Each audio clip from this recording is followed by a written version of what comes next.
الحمد لله رب العالمين والصلاة والسلام على حبيبه محمد وآله وصحبه أجمعين. أعوذ بالله من الشيطان الرجيم. بسم الله الرحمن الرحيم. جہاد جود سے مشتق ہے اور اس کا معنی ہے کسی نیک مقصد اچھے کام کے لیے پوری جان فشانی سے کوشش کرنا.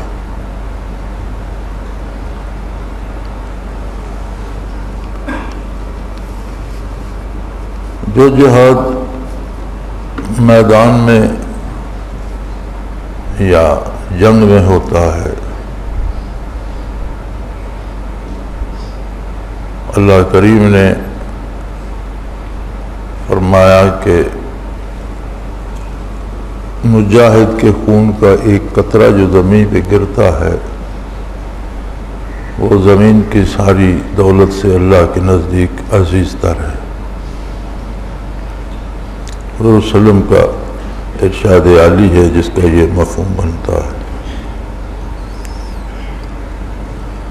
مجاہدین کے گھوڑوں کے سموں سے جو آگ نکلتی ہے، جو گرد اڑتی ہے، قرآن کریم میں اس کو حق پر گواہ قرار دیا گیا، اس کی قسمیں کھائی گئی. نبی کریم صلی اللہ علیہ وسلم نے بے پناہ فضائل ارشاد فرمائے ہیں مجاہدین کے. فرمایا ایک لمحہ جو آنکھ مجاہدین کی چوکیداری میں بیدار رہتی ہے وہ عمر بھر کی شب بیداری سے افضل ترین ہے اور اس پر دوزخ کی آگ حرام ہے. جو اللہ کی راہ میں جان نثار کر دیتے ہیں اسے شہید کہا گیا، اور کہا گیا کہ شہید کو مردہ گمان بھی نہ کرو، ایسا سوچو بھی نہیں کہ وہ مردہ ہے. وَلَا تَحْسَبَنَّ الَّذِينَ قُتِلُوا فِي سَبِيلِ اللَّهِ أَمْوَاتًا بَلْ أَحْيَاءٌ عِندَ رَبِّهِمْ يُرْزَقُونَ. اللہ کے پاس زندہ ہیں، کھاتے پیتے ہیں. بے شمار فضائل جہاد کے ارشاد ہوئے، لیکن خود نبی کریم صلی اللہ علیہ وآلہ وسلم کا ارشاد عالی بھی ہے کہ جب آپ ایک غزوہ سے واپس تشریف لائے تو آپ نے فرمایا رجعنا من الجہاد الاصغر الى جہاد الاکبر، او کما قال رسول اللہ صلی اللہ علیہ وسلم، کہ ہم چھوٹے جہاد سے بڑے جہاد کی طرف پلٹ آئے. یعنی اپنے کردار کی اصلاح، اپنے طرز عمل کی اصلاح، عبادات میں استقامت، کمائی میں حلال، خوراک میں طیب کا لحاظ، یہ قدم قدم پر اور ہر سانس کے ساتھ ایک جہاد ہے جسے حضور اکرم صلی اللہ علیہ وسلم نے جہاد اکبر قرار دیا. میدان کارزار میں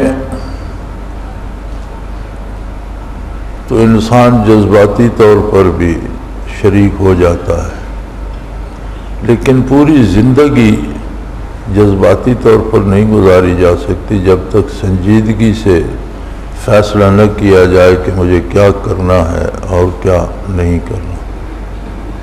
تو اسے حضور اکرم صلی اللہ علیہ وآلہ وسلم نے جہاد اکبر قرار دیا. اور یہ محض اللہ کی عطا سے ہو سکتا ہے. زندگی بظاہر آخرت کے مقابلے میں تو بڑا مختصر سا وقفہ ہے، لیکن دنیا میں بسر کرنے کے لیے اور اطاعت الہی اور اتباع رسالت صلی اللہ علیہ وسلم میں قائم رہنے کے لیے بڑا لمبا وقفہ بن جاتا ہے اور مشکل ہو جاتا ہے قدم قدم پر خواہشات نفس کو ٹھکرانا. وجود مادے سے بنا ہے اور اور یہ چاروں مادے جب ملتے ہیں تو ان سے نفس پیدا ہوتا ہے. نفس کی اساس بھی مادہ ہے. مادی دنیا اللہ کی بنائی ہوئی ہے اور اس میں بھی بے پناہ خوبصورتی ہے، لذتیں ہیں. تو مادہ جو ہے اس کی رسائی مادی لذتوں تک ہے. اس لیے جو خواہشات نفس پیدا ہوتی ہیں وہ مادی لذات کے لیے انسان کو مجبور کرتی ہیں، اور یہ تب تک ممکن نہیں جب تک کسی وجود کے اندر روحانی حیات موجود نہ ہو. جب تک روح زندہ نہ ہو. روح عالم امر سے ہے، اس میں جب حیات آتی ہے یا جوں جوں قوت آتی ہے، زندہ ہونا ایک اور ایک بے ہوش آدمی بھی زندہ ہوتا ہے، ایک بیمار کمزور اور لاغر بھی زندہ ہوتا ہے، ایک صحت مند آدمی بھی زندہ ہوتا ہے. اب ظاہر ہے کہ بے ہوش کی کوئی آرزو نہیں ہوگی، لاغر و کمزور کی آرزو بھی اس کی اپنی قوت اور طاقت کے مطابق ہوگی. صحت مند آدمی کی خواہش و آرزو اس کے حالت کے مطابق ہوگی. تو روح کو زندگی ملتی ہے نور ایمان سے، طاقت اور صحت ملتی اور قوت ملتی ہے اتباع رسالت سے. تو اگر وہ مضبوط ہو جائے تو اس کی خواہشات نیکی، قرب الہی کی تلاش، عقل حلال اور عمل بالسنہ کی ہوتی ہے. اور یہ ممکن نہیں کہ کسی کی قوت روحانی موجود نہ ہو اور وہ خواہشات نفس سے بالا ہو جائے. اس کے لیے روحانی قوت کی ضرورت پڑتی ہے، چونکہ نفس کی قوت کے لیے تو کوئی محنت نہیں کرنا پڑتی. اجزاء مادی سے وجود بنا ہے اور ان کے ملنے سے نفس پیدا ہوا. تو مادی غذا سے وہ حلال ہو یا حرام، مادی لذات سے جو نفس تکڑا ہوتا جاتا ہے، صحت مند ہوتا جاتا ہے، اس کی خواہشات مضبوط ہوتی جاتی.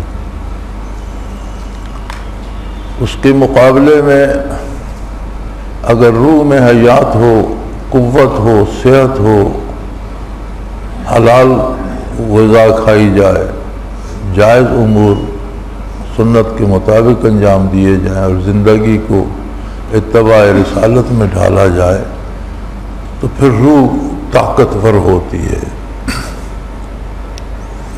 روح میں طاقت ہو تو پھر اس کی آرزویں، اس کی خواہشات، اپنے وطن کو واپسی، اپنے مقام کو پانا، اس سے ترقی کرنا ہوتی ہے.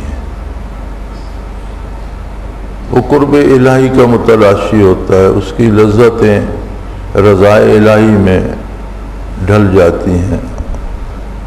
تو یوں یہ سلسلہ چل نکلتا ہے. لیکن یہ زندگی بھر اور قدم قدم پر جہاد ہے. انسان فرشتہ نہیں بن جاتا. جتنی بھی روحانی قوت اس کے پاس ہو، پھر بھی وہ خطرے میں رہتا ہے. کسی وقت بھی نفس کی کوئی خواہش غالب آ سکتی ہے. تو جو لوگ جنہیں اللہ کریم توفیق دیتا ہے، غلطی ہو بھی جائے تو اللہ کریم سے وہ معافی کے خواستگار ہوتے ہیں، توبہ کرتے ہیں، رجوع الی اللہ کرتے ہیں. اور یہ بات اللہ کریم کو پسند ہے کہ انسان اپنی عاجزی کا اعتراف کرتا ہے.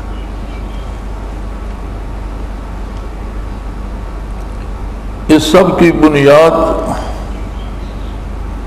خلوص پر ہے.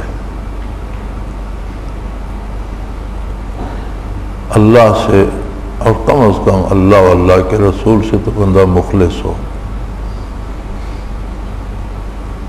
جب یہ بات بگڑتی ہے تو پھر یہ صورتیں ہیلے حوالے کی پیدا ہوتی ہیں کہ بندہ کوشش کرتا ہے کہ اپنے کرتوتوں کے لیے جواز پیدا کرتا رہے اور مثالیں تلاش کرتا رہے. اور اکثر ایسا ہوتا ہے کہ ہم کام تو غلط کر رہے ہوتے ہیں لیکن اس کے لیے جواز تراشتے رہتے ہیں.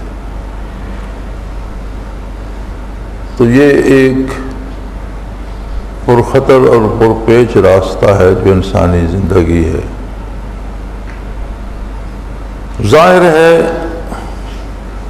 منزلیں دو ہی ہیں، جنت یا جہنم، اللہ کی رضا یا ناراضگی.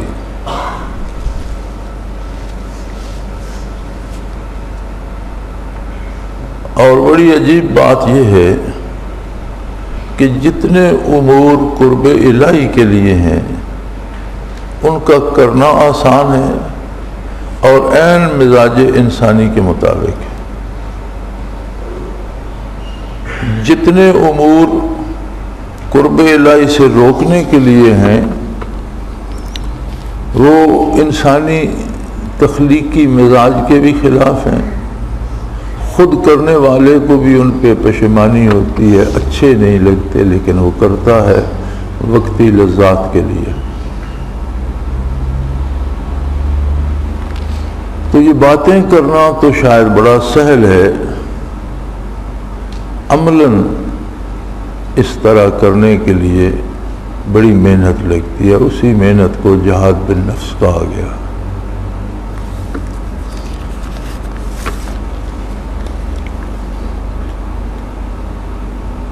دوسرا سوال ہے کہ اگر کوئی شخص جس کو دعوت دی جائے وہ گستاخانہ لہجے میں ریئیکٹ کرے تو کیا کیا جائے؟ یہ کوئی نئی بات نہیں ہے. اگر تو بات اپنی ذات کی ہو، اپنی بڑائی منوانے کی ہو اور کوئی گستاخی کرے تو ظاہر ہے لڑائی ہوگی. لیکن اگر بات اللہ اللہ کے رسول صلی اللہ علیہ وسلم کی ہے تو وہ پہنچانا ضروری ہے. آپ نے پہنچا دی، آپ کا حق ادا ہو گیا. آپ کوئی گستاخی کرتا ہے تو وہ جانے، اس کا رب جانے. کیا بات پہنچانے میں نبی کریم صلی اللہ علیہ وآلہ وسلم سے کسی نے گستاخی نہیں کی؟ تو جو گستاخی کرتے تھے ان کے ساتھ آپ صلی اللہ علیہ وسلم کا رویہ کیا تھا؟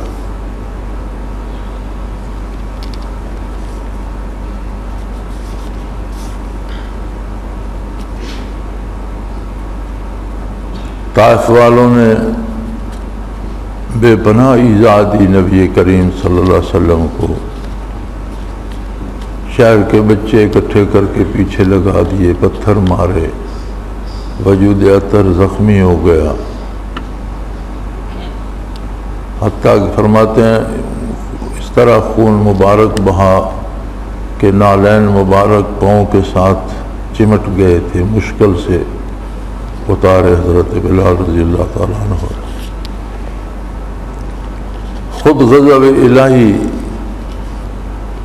اس عمل کی سزا میں اس طرح سے بھڑکا کہ اللہ کریم نے اس فرشتے کو جو پہاڑوں پہ مقرر ہے، طائف پہاڑوں میں ہے، تو فرمایا انہوں نے میرے حبیب پہ پتھر پھینکے ہیں،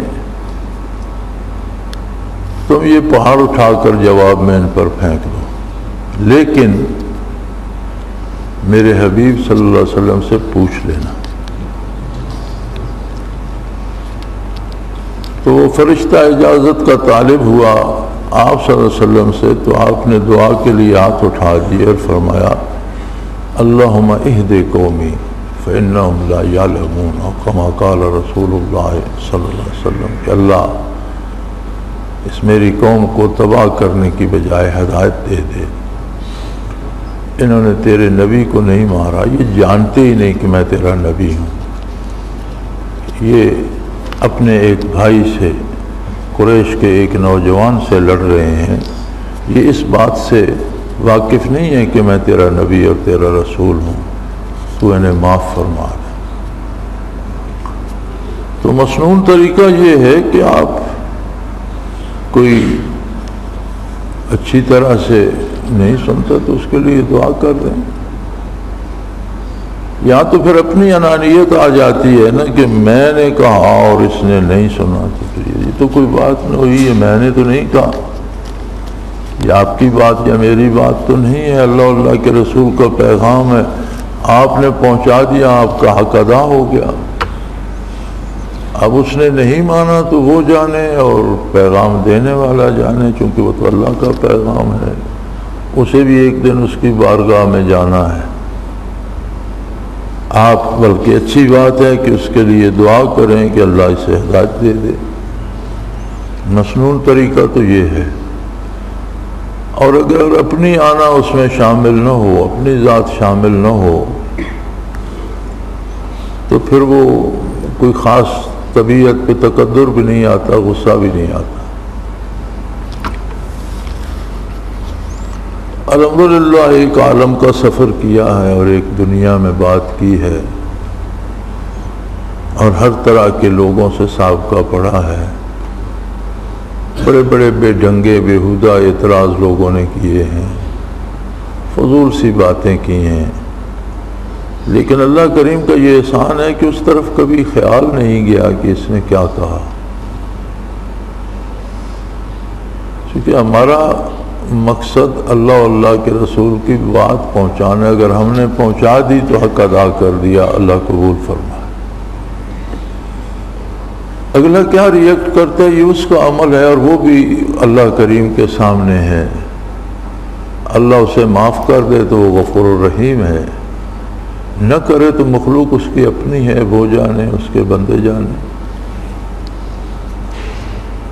حضرت ابراہیم علیہ السلام نے جو دعا کی تھی کہ فَإِن تُعَذِّبْهُمْ فَإِنَّهُمْ عِبَادُكَ، اللہ اگر تو انہیں عذاب کرنا چاہے تو تیرے بندے ہیں، کسی کی اس میں کیا مداخلت ہے.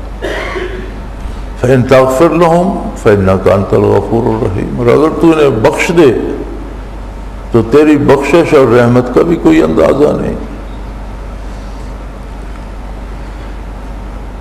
اور یہ اگر اپنی آنا اس میں شامل نہ ہو تو پھر یہ توفیق ہوتی ہے. بعض اوقات ہم غلطی یہ ہو جاتی ہے، ہم فرق نہیں کر سکتے کہ یہ کام ہم اللہ کی رضا کے لیے کر رہے ہیں یا اپنا آپ منوانے کے لیے کر رہے ہیں. یہ بڑا نازک سا فرق ہوتا ہے، بندے کو محسوس بھی نہیں ہوتا اور وہ سمجھتا ہے کہ اس نے میری بات نہیں سنی، میری توہین ہوگی. تمہاری توہین کیسے ہوگی؟ تم کو اپنی ذاتی بات منوانا چاہتے تھے یا ذاتی کام نکالنا چاہتے تھے، تمہارا کو اس پہ احسان تھا، اس نے تمہاری بات نہیں سنی، اس احسان کا بدلہ نہیں دیا. ایسی تو کوئی بات نہیں ہے. اللہ کی مخلوق ہے، آپ نے اللہ کا پیغام اسے پہنچانا ہے. دوسری بات جو ہے وہ پیغام پہنچانے میں بھی بڑا فرق ہوتا ہے. انسان کے لب و لہجے میں بات کرنے میں بھی بڑا فرق ہوتا ہے. دنیا میں گستاخ ترین شخص فرعون تھا، جو خدائی کا دعوے دار بھی تھا اور بہت ظالم بھی تھا. یعنی ظلم میں اس کا نام مثال بن گیا ہے، اور ذاتی انا میں کسی میں بہت زیادہ اکڑ پیدا ہو جائے تو کہتے ہیں یہ فرعون بن گیا، مثال بن گیا. اللہ کریم نے موسیٰ علیہ نبینا علیہ السلام اور ہارون علیہ نبینا علیہ السلام، دو انبیاء کو اس کے پاس پیغام دے کر بھیجا. اور موسیٰ علیہ السلام تیز مزاج کے آدمی تھے. تلقین فرمائی فَقُولَا لَهُ قَوْلًا لَيِّنًا، کہ دیکھیں وہ گستاخ ہے یا اکڑا ہوا ہے یا جیسا بھی ہے. حالانکہ خود اللہ کریم فرماتا ہے اِنَّ فِرْعَوْنَ عَلَا فِي الْأَرْضِ، روئے زمین پر بہت ہی اکڑ گیا تھا فرعون، خود کو بہت کچھ سمجھتا. لیکن فرمایا آپ اس کے ساتھ بہت دھیمے اور نرم لہجے میں بات کیجیے گا. آپ نے کو اپنا آپ نہیں منوانا، خود کو اس پر مسلط نہیں کرنا، اللہ کا پیغام دینا ہے. کل کو میدان حشر میں وہ یہ نہ کہے کہ اس نے بات ہی اس طرح سے کی تھی یا اللہ کہ مجھے غصہ آ گیا، اسے بات کرنے کی تمیز نہیں تھی۔ تو اپنے انبیاء کو تعلیم فرمایا کہ فَقُولَا لَهُ قَوْلًا لَيِّنًا، بہت نرم دھیمے لہجے میں اور بھلائی کے انداز میں بات کیجیے گا۔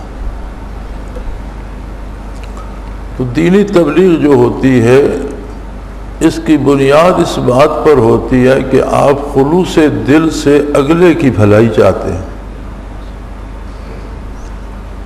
اس میں بڑا حساس سا تھوڑا سا فرق ہے کہ ہم اپنی بات منوانا چاہتے ہیں، اسے فتح کرنا چاہتے ہیں، یا اس کی بھلائی چاہتے ہیں کہ اس کی بہتری ہو جائے۔ تو اکثر ہم تبلیغ کے روپ میں اپنے آپ کو دوسروں سے بڑا ثابت کرنا چاہ رہے ہوتے ہیں کہ میں تو بہت نیک ہوں اور یہ بہت خراب آدمی ہے، میں تو بہت اچھا ہوں اور یہ اچھا نہیں ہے۔ تو میں والی بات آ گئی تو پھر بات تو نکل گئی، اللہ کے رسول کی بات تو نہ رہی، پھر تو اس میں آ گئی۔ تو بنیاد جو ہوتی ہے تبلیغ کی وہ اس پہ ہوتی ہے کہ اگلے کی جس سے آپ بات کر رہے ہیں خلوص دل سے آپ اس کی بھلائی چاہتے ہیں۔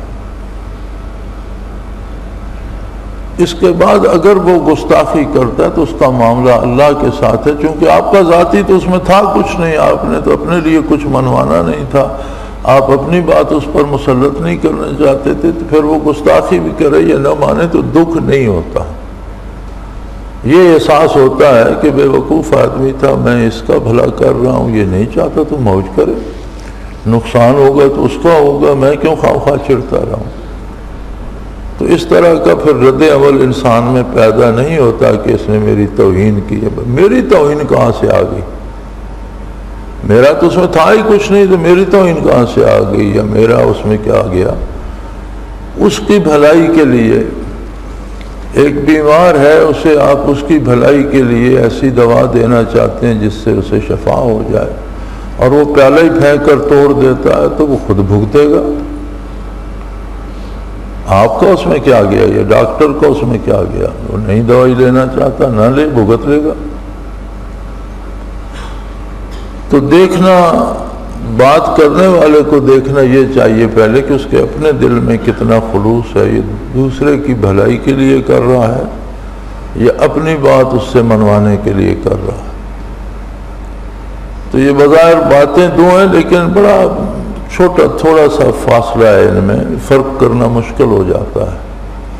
تو اگر اگلے نے اچھا جواب نہیں دیا اور آپ کو غصہ آ گیا تو پھر آپ اللہ کی بات نہیں پہنچا رہے تھے، آپ اپنی بات منوانا چاہتے تھے اللہ کے حوالے سے، خود کو اس سے برتر ثابت کرنا چاہتے تھے جسے اس نے مسترد کر دیا، آپ کو غصہ آ گیا۔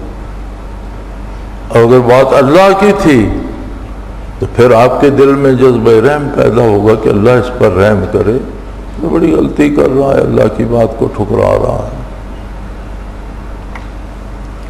تو یہ صورتیں ہوتی ہیں، اللہ کریم توفیق دے، توفیق عمل دے، اور خلوص بنیاد ہے ہر عبادت میں، ہر نیک کام میں، راستے کے ہر قدم میں۔ اللہ کریم خلوص نیت اور خلوص عمل عطا کرے۔ وآخر دعوانا الحمدللہ رب العالمین۔